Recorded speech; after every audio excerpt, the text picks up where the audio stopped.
Welcome to our channel. Today we how to protect your home value with Opendoor, quick tutorial step by step clearly. To protect your home value with Opendoor, start by understanding your current market value. Visit the Opendoor website to access their home valuation tool. Enter your home's address in the designated field. Review the estimated value provided by Opendoor. Next, gather information on recent home sales in your area. Check the selling prices of similar homes nearby. Pay attention to the features that may affect your home's value, such as upgrades or unique selling points. Consider scheduling a free home inspection with Opendoor. During the inspection, ask questions about the condition of your home. Take notes on any suggested repairs or improvements. Make necessary repairs to enhance your home's appeal. Focus on high-impact areas such as the kitchen and bathrooms.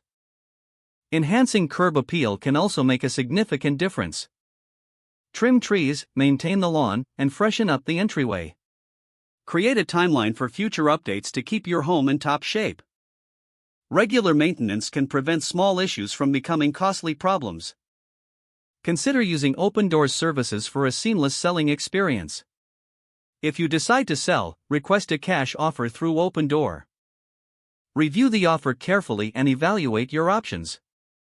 Keep your home's documentation organized for potential buyers. Be proactive about your home value by staying informed on market trends. Utilizing Opendoor can provide additional resources for protecting your investment. Communicate with professionals for expert advice and assistance.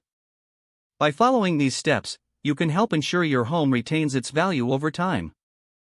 If the page does not load, refresh the browser or try again in a private or incognito window. Make sure you are using the correct email address, then retype it carefully to avoid small typos. If your password is not accepted, use the reset option and create a new strong password you can remember. Check your spam folder for verification or security emails, then complete any requested confirmation steps. Don't forget to like this video and subscribe to our channel for more step-by-step tech guides.